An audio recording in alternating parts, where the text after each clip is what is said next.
Fox se había ido, de verdad, se había ido.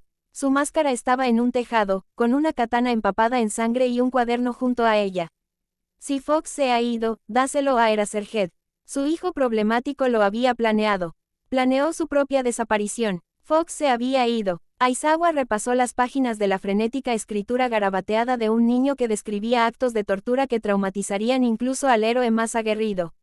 Privación sensorial, amputaciones y tanta tortura que el niño parecía seguro de llamar experimentos.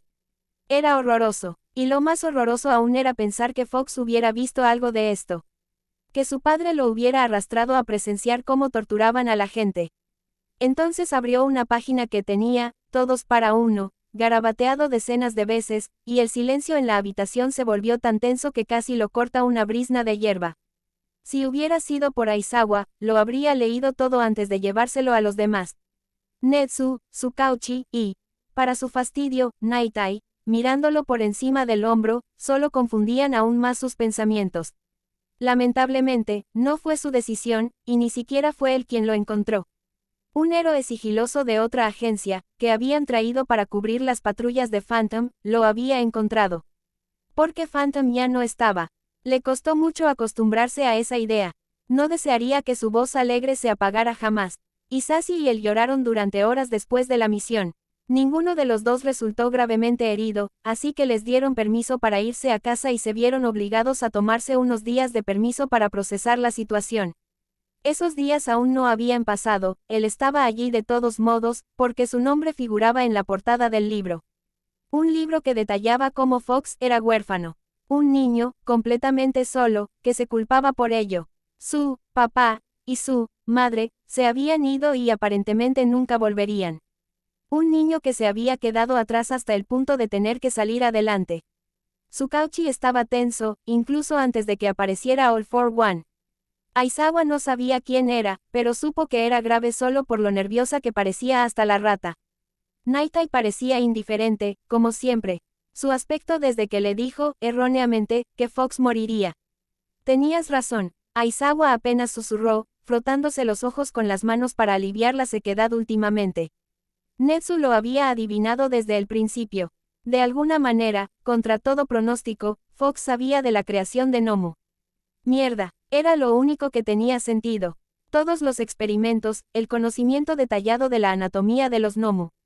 Su hijo problemático lo sabía todo. Ojalá no lo fuera, Eraserhead. Netsu tarareó, con la mirada fija en la página. Si Fox realmente sabía del desarrollo de los Nomu, significaba que si tenían múltiples peculiaridades. Ese imbécil del que All Might está tan seguro de que está muerto podría seguir vivo y respirando. No era aterrador. ¿Y ahora qué? Volvió a mirar al detective. Un detective con cara de piedra, aspecto cansado, con suficientes arrugas bajo los ojos como para pintar un cuadro completo.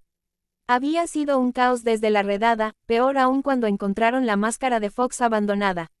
Habían derribado a la Yakuza y confiscado kilos de balas para eliminar Don, pero no habían atrapado a Eri. Una mano morada se escapó del agarre de Fox. Literalmente, su mano se fue con ella.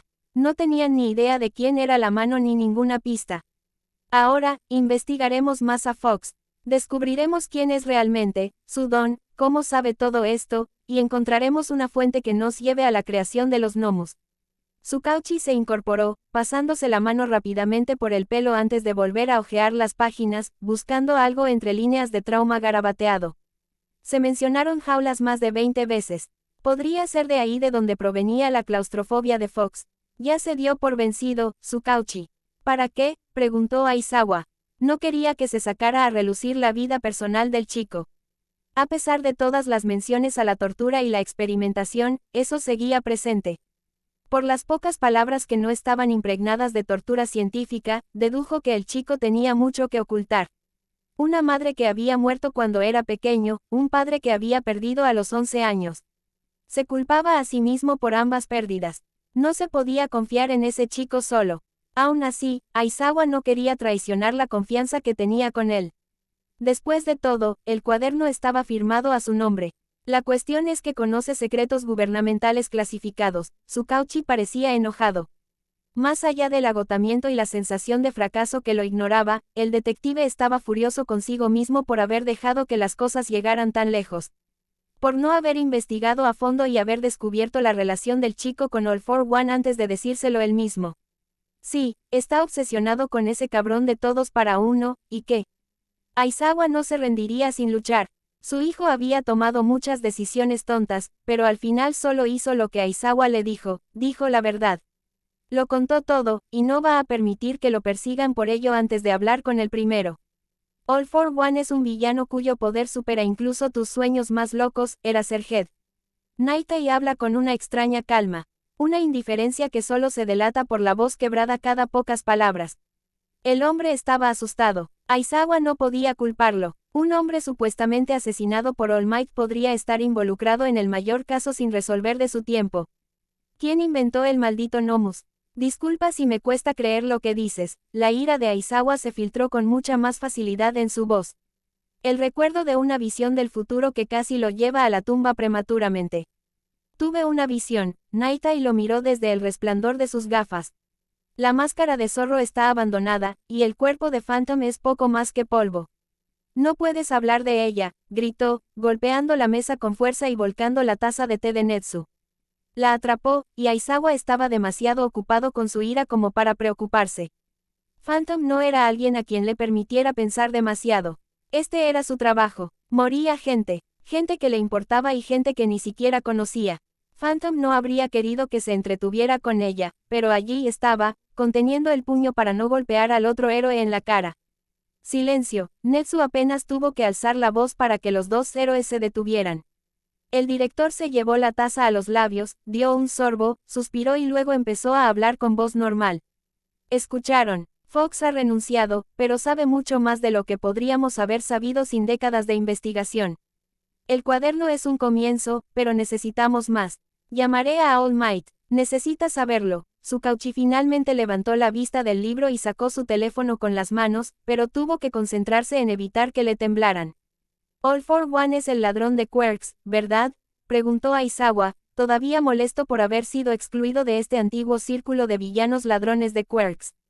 Correcto, Eraserhead. Bueno, entonces, Nightie se volvió hacia él, con voz desprovista de malicia y un tono de exasperación. ¿Qué tiene que ver el justiciero entonces? ¿Qué? Le devolvió la mirada a Nightie. Bueno, tenía que mencionar algo. Lo escribe con tanto detalle que al menos tenía que estar presente, si no experimentando él mismo. Tiene 14 años, argumentó Aizawa. No podían pensar que Fox había orquestado esto. Era un niño asustado, solitario y abnegado. Fox se había esforzado al máximo y había logrado más en un año que algunos héroes en toda su carrera. Un asistente, tal vez, ofreció Tsukauchi, con la mirada perdida en otro lugar. Esta no puede ser nuestra única idea. No podía ser a dónde querían llegar con esto. Aizawa se negaba a creerlo. Fox era un niño huérfano, no un monstruo sádico que convertía a la gente en monstruos. No podía serlo. Menciona que algo sucedió cuando tenía 11 años que lo hizo perder a su papá. Habría cumplido 11 años hace unos 3 años, que fue cuando los Nomu dejaron de atacar, dijo Netsu, puramente calculador. Lo estaba tratando como si fuera una ecuación matemática y no la vida de un niño. La vida de un niño traumatizado. La explicación más lógica es que esté involucrado. Nightie se encogió de hombros, maldita sea. Aizawa se puso furioso, como hacía tiempo que no veía. Un agente corrupto, un niño justiciero que ha intentado detener todas estas tonterías de Nomu. Eso explicaría por qué aparentemente busca penitencia, añadió Tsukauchi, luego volvió a bajar la cabeza con un bufido cuando Aizawa lo fulminó con la mirada. Lo peor era que tenía sentido. Fox estaba entrenado, tenía pocos amigos y apareció de la nada. El niño podía madrugar, tenía miedos extraños y estaba dispuesto a dar su vida por ayudar a los demás. Casi como si intentara compensar algo terrible. Como ayudar a crear monstruos. Conocía la teoría de los gnomos. El niño los conocía a la perfección. Joder, ¿cómo no lo había visto antes? No puedo entregarme. ¿Acaso existía en el registro? Lo borraron, lo pasaron por alto y lo pusieron al cuidado de quienquiera que fuera su pareja. Aizawa miró a los hombres en la habitación. Rostros resignados y expresiones cansadas. El tipo de habitación donde Fox haría una broma o donde Phantom haría un comentario sarcástico. Phantom había creído en Fox. Aizawa creía en Fox. Quizás era un científico loco, pero Fox seguía siendo su alumno. Aizawa podría obtener los detalles más tarde, pero desde entonces hasta que volvió a ver esa pelusa verde, estaba del lado de Fox. Si está dispuesto a ayudarnos, quiero que no enfrente ningún cargo. Fue lo mejor que se le ocurrió. Quizás hubiera tenido que rogarle al chico, o traerlo a patadas y gritos, pero iba a sacar al justiciero del lío en el que se había metido. De todos modos, mis abogados probablemente puedan conseguir que los retiren por edad. Además, por ahora, la oferta del programa de reforma de los vigilantes sigue en pie. Netsu habló con el mismo tono optimista con el que hablaba de casi todo. No por mucho más tiempo, gritó Aizawa. Acéptalo, ya no está. Si deja de aparecer por las calles, asumirán que se ha ausentado sin permiso y dejarán de importarles.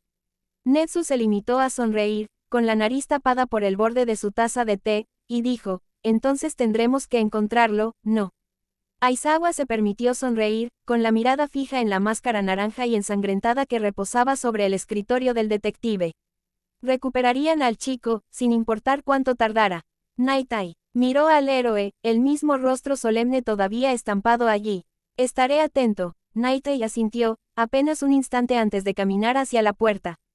¿Sabías que sería fantasma? Aizawa lo detuvo en seco.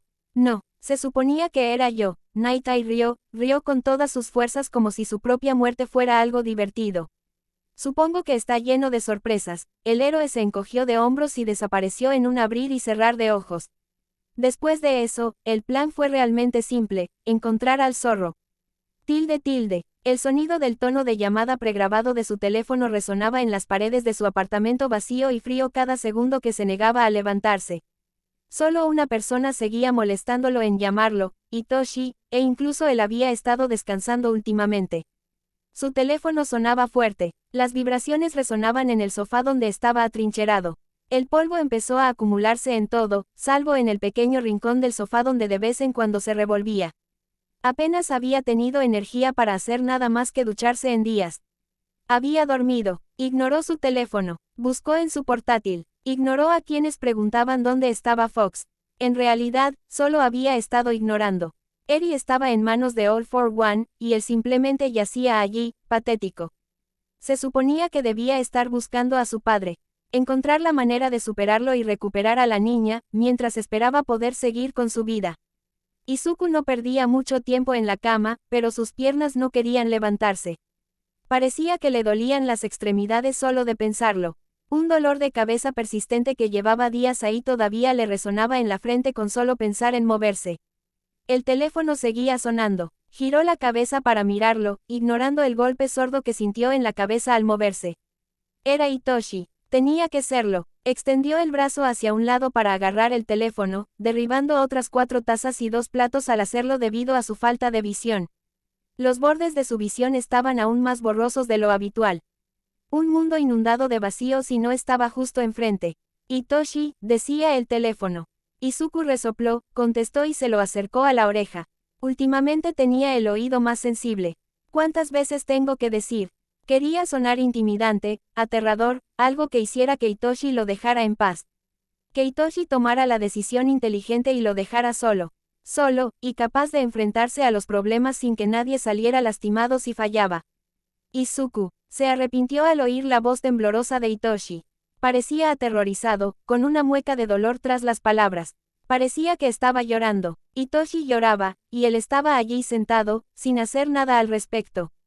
Izuku se incorporó antes de poder pensar. La adrenalina le corría por la sangre como pez en el agua, abrió los ojos de par en par y su mente ahuyentó el dolor sin importarle. Hitoshi era lo que importaba. Siempre lo era. Como una luz brillante en la oscuridad, tenía que asegurarse de estar bien. Hitoshi, ¿qué pasa? Golpeó el suelo con el pie. Esperó a que los jadeos y llantos al otro lado del teléfono se convirtieran en palabras. Se le llenaron los ojos de lágrimas mientras su mente lo arrastraba a todos los peores escenarios posibles. Alguien había descubierto que era Fox y se había llevado a Hitoshi como castigo. Había sido Stein con una katana a pocos centímetros del chico a quien necesitaba proteger más que a nada. Lo había encontrado su padre, listo para torturarlo para llegar a Izuku. Se entregaría sin luchar, cualquier cosa para que Hitoshi estuviera a salvo. Lo siento, no tenía a nadie más a quien llamar y no sé qué hacer. la voz de Hitoshi temblaba, los sollozos le desgarraban el pecho y le provocaban muecas de dolor. Los gritos de alguien que solo merecía una sonrisa. La oscuridad que se había colado en su luz y se había arraigado sin que nadie la detuviera. Él no la había detenido. Los pensamientos en su cabeza estaban terriblemente cerca de aceptar asesinar a quien hizo esto. Necesito ayuda, Izuku, por favor. Prometimos no aislarnos el uno del otro, por favor, necesito tu ayuda. Para entonces, su amigo estaba divagando, aterrorizando a Izuku hasta la médula. Al diablo con cualquier idea inestable que tuviera sobre la soledad y salvar a la gente dejándola en paz, Hitoshi lo necesitaba. Sí, era el cabrón más indeciso del planeta, pero su amigo lo necesitaba, y la preocupación en su cabeza le impedía pensar en nada. Ya voy, ¿dónde estás, Hitoshi? Izuku tenía el teléfono pegado a la oreja mientras saltaba por la ventana. Con un abrigo en los brazos y los zapatos puestos a toda prisa. Corría, el viento que le azotaba la cara y el frío que le apretaba las orejas lo dejaban claro. Sus pies se habían movido antes de que pudiera siquiera pensar a dónde iba. Dagoba, esperaba que estuvieras allí. La voz de Hitoshi parecía tan débil, tan asustada. Sus pies giraron para llegar a la playa sin ningún reparo. El sonido de los latidos bajo su cuerpo se desvanecía y se difuminaba mientras seguía adelante, seguía saltando. Cada aterrizaje era perfecto porque así lo necesitaban, joder. Ya voy, cariño, oye, ya voy, todo irá bien, de acuerdo. Susurró al teléfono todas las palabras de consuelo que pudo recordar mientras se acercaba a la playa. Si Hitoshi las oyó bien o no era otra historia, pero esto era todo lo que podía hacer hasta que se acercó lo suficiente para abrazar a su amigo, así que eso hizo. Cuando fijó sus ojos en Hitoshi, supo que su plan de soledad se había ido por completo. Todo a su alrededor era negro, pero él estaba allí. Temblando y aterrorizado, pero allí. Sus ojos estaban rojos, inyectados en sangre, probablemente por llorar, y sus mejillas y puntas de las orejas también, pero probablemente por el frío. Parecían inexpresivos, como si estuviera mirando algo lejano que la mayoría pasaría por alto. Llevaba una camiseta corta, algo que usarías para dormir y no para salir durante las gélidas noches de otoño. Había cicatrices, tantas cicatrices sangrientas. La respiración de Izuku se entrecortó al verlas. Pequeñas quemaduras circulares, cortes superficiales hechos con un cuchillo, cicatrices que hacía tiempo que sanaban de arriba a abajo por sus brazos. Algunas eran uniformes, otras no. Luego estaban los moretones, huellas de manos en sus brazos, un desastre de amarillo y morado alrededor de su cuello, y un ojo morado en su cara que combinaba con la nariz roja. Sangre seca manchada justo encima de su labio roto. Quienquiera que haya hecho esto, lo iba a pagar caro. Hitoshi lo miró, o mejor dicho, lo atravesó. Vio algo detrás de él que temía alcanzar. Las lágrimas volvieron a sus ojos, e Izuku corrió a envolverlo con su abrigo, a envolver toda la sangre que se aferraba donde no debía, en Hitoshi. Quien hiciera esto sufriría, pero en ese momento, Hitoshi importaba más. Hitoshi importaba más que cualquier otra cosa. ¿Qué pasó? La voz de Izuku sonó más áspera de lo que pretendía. Años de ira se desbordaron de tal manera que su boca no pudo contenerla. Lo siento, murmuró Hitoshi, mientras las lágrimas seguían cayendo al suelo y se mezclaban con el charco de sangre seca. Se inclinó hacia un lado, dejando caer su cuerpo en los brazos de Izuku sin miedo. Izuku decidió ignorar el calor que le subía a las mejillas y abrazó a Hitoshi con todas sus fuerzas. Luego se relajó al recordar cuánto dolor debió haber sentido Hitoshi. No, no es tu culpa. Te tengo. Estás bien, temblaba. Era evidente mientras sostenía al niño en brazos, con cuidado por los moretones y cortes que aún le quedaban en la piel. ¿Acaso tenía un botiquín de primeros auxilios en su apartamento? Seguro que sí. Entre los analgésicos y los cuchillos, tenía que haber algo que hiciera sentir mejor a alguien. Izuku no había sufrido un daño así desde que tenía 9 años. Desde entonces, cualquier dolor que sentía era temporal, disipado por la fuerza maligna que residía en su pecho y le consumía la energía. Pero Hitoshi estaba herido, e Izuku no tenía forma de revelar su don. Ni siquiera me defendí. Me enseñaste a defenderme, y no lo hice, y solo, sollozó Hitoshi, atropellando cada palabra para salir. Intentó secarse las lágrimas, pero Hitoshi hizo una mueca por el ojo morado y retiró la mano. Izuku forcejeaba, pero contuvo el temblor de su mano y mantuvo sus lágrimas a salvo tras sus paredes. Su rodilla no temblaba de miedo, y su mente no estaba tan llena de los peores escenarios como para no poder pensar porque estaba llena de Hitoshi.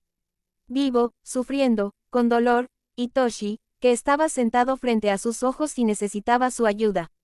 Dijiste que no te hablará más, pero no tengo a nadie más. Tomé una decisión tonta. No es tu culpa, Hitoshi. No fue su culpa, no fue su culpa.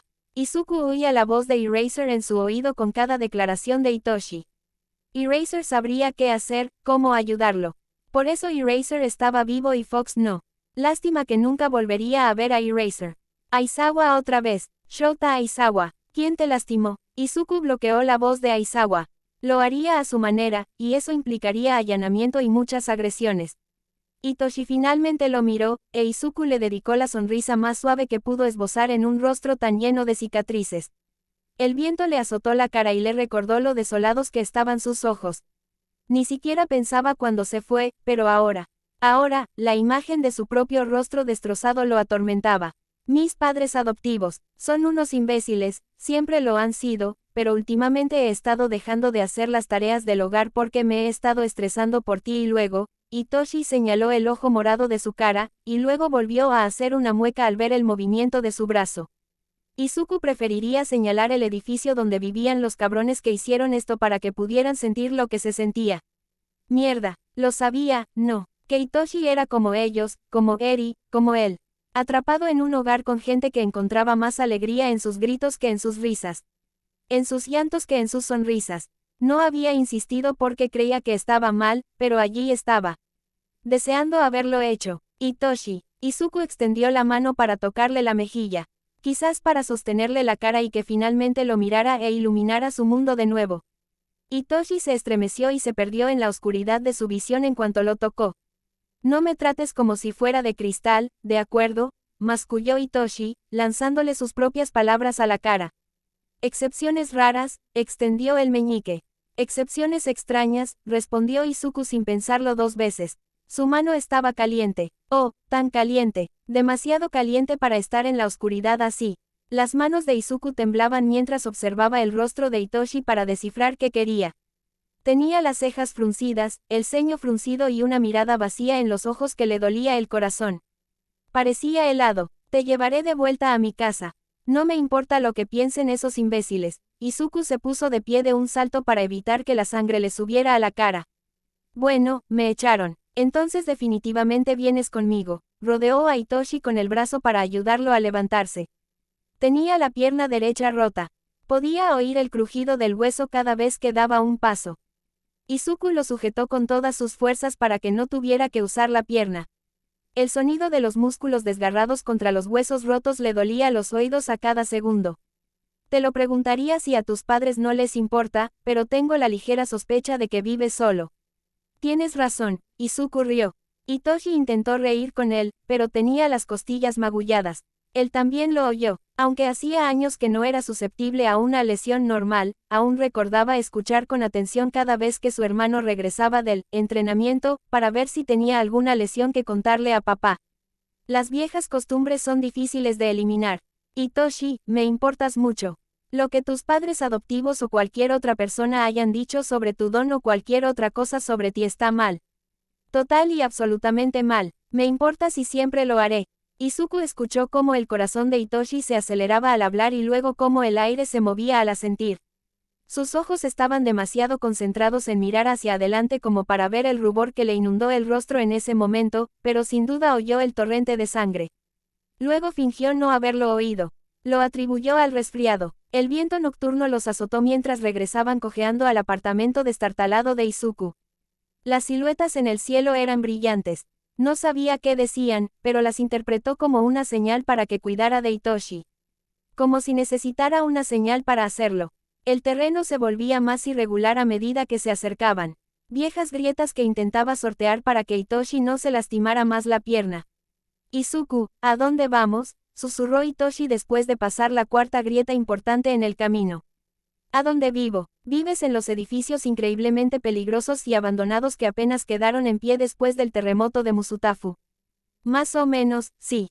Izuku, gritó, dándole un golpecito en la cabeza a Izuku, pues empujarlo sería imposible con lo fuerte que se agarraban. La camisa de Hitoshi era suave al tacto, casi tan suave como la piel del brazo que le rodeaba el hombro. Solo quería hundir la cabeza en la tela y quedarse allí tumbado, hiciera sol o lloviera. Dios, se sentía tan tonto al pensar eso. Hitoshi necesitaba ayuda médica, no sus tontos pensamientos que no significaban nada. Escucha, este lugar me ha llamado. Creo que viví aquí antes de que todo en mi vida se fuera al diablo, confesó Izuku, guiando a su amigo de vuelta al sendero y rodeando el enorme agujero en el suelo que el mundo parecía tan dispuesto a ignorar. ¿Qué quieres decir? El agarre de Hitoshi se apretó e Izuku se apoyó en el hombro del chico. O sea, mi informe de defunción dice que probablemente morí aquí. No mencionó que robó el informe y lloró por ello durante horas antes de quemarlo. No fue un buen día para él, ni uno que quisiera recordar, pero le recordó una cosa, no tenía un lugar en el mundo. Mientras sostenía a su amigo en sus brazos, de todos modos quería ignorar eso. No, ¿cómo que tu vida se fue al carajo? No tendrías más de 5 años. Sí, Izuku ignoró la conversación con una facilidad que le revolvió el estómago. La misma sensación incómoda que lo invadía cada vez que hablaba del terremoto. Su padre se había negado a hablar de ello, y dijo que Izuku había muerto en él.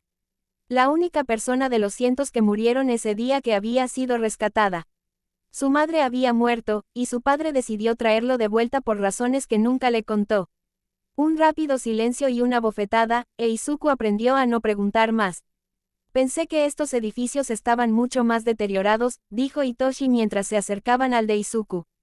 Estaba tan tranquilo allí afuera. En los bloques exteriores, los latidos y los ronquidos eran tan fuertes que tendría que elegir entre oler cada detalle del aire o saborearlo para poder dormir por la noche. Sin embargo, donde vivía Izuku, los grillos cantaban y los pájaros volaban, pero a nadie le gustaba vivir allí. Salvo Izuku, y ahora Hitoshi, no se oía ni un latido en kilómetros a la redonda. La mayoría lo son. Este se mantuvo en pie incluso cuando ocurrió el terremoto, pero nadie quería vivir en un lugar tan lleno de muerte. No está tan mal para un hombre muerto, Aún puedo oler huesos si me concentro lo suficiente. Restos de huesos, o huesos de verdad, no lo sabía. Pero estaban allí. Los había olido por primera vez en su primera semana solo, cuando quiso desconectar del ruido y, en cambio, olió la muerte. El resto de la caminata transcurrió en silencio. Izuku se concentró en los latidos del corazón de Hitoshi y se aseguró de que sus heridas no empeoraran, y Hitoshi se concentró en cada paso siguiente al darse cuenta de que Izuku no vivía en el primer piso. Sacó sus analgésicos del cajón y se los dio a Hitoshi sin pensarlo 2 veces. Izuku apenas los necesitaba últimamente, con lo mucho que le gustaba ignorar el dolor. Además, quizás si Hitoshi tomaba suficientes, no tendría que notar que Izuku dormía en el suelo. Hitoshi estaba en su fortaleza de almohadas, e Izuku no creía poder dormir en una cama de verdad. La idea lo ahuyentó, se sentía seguro en la fortaleza de almohadas, en los recuerdos de su padre. No se sentía seguro en ningún otro lugar. A pesar de todos sus intentos por distraerlo, Hitoshi no tardó mucho en empezar a hacer preguntas. Izuku se vendaba un gran corte en el brazo cuando Hitoshi preguntó, ¿qué pasó con la misión? Lo tomó por sorpresa. Había estado tanto tiempo sumido en sus pensamientos sobre Hitoshi que, por un momento, no sintió el peso aplastante de cuánto había fracasado. Los pensamientos volvieron como un tren bala que estaba desesperado por detener. Iba a ignorarlo y seguir ignorándolo hasta que finalmente aprendiera a no preguntar. Entonces levantó la vista y los ojos del niño aparecieron en su visión como un sol que sale sobre la colina. No pude salvar a una niña y causé la muerte de un héroe, admitió Izuku. Examinó el rostro del niño en busca de cualquier signo de decepción o del odio que debería haber, y se sintió tan eufórico como confundido al no encontrarlo. No es tu culpa, murmuró Hitoshi y puso su mano sobre la de Izuku. No se había dado cuenta de que temblaban hasta que lo hizo. El botiquín de primeros auxilios en su apartamento era pésimo. Había una caja de curitas que solo robó porque tenían el logo de All Might.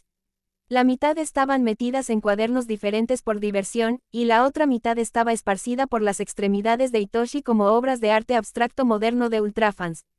Tenía suficiente desinfectante por todas las veces que había limpiado sangre del suelo desde que se convirtió en Fox, pero tendría que robar más si Hitoshi quería quedarse allí.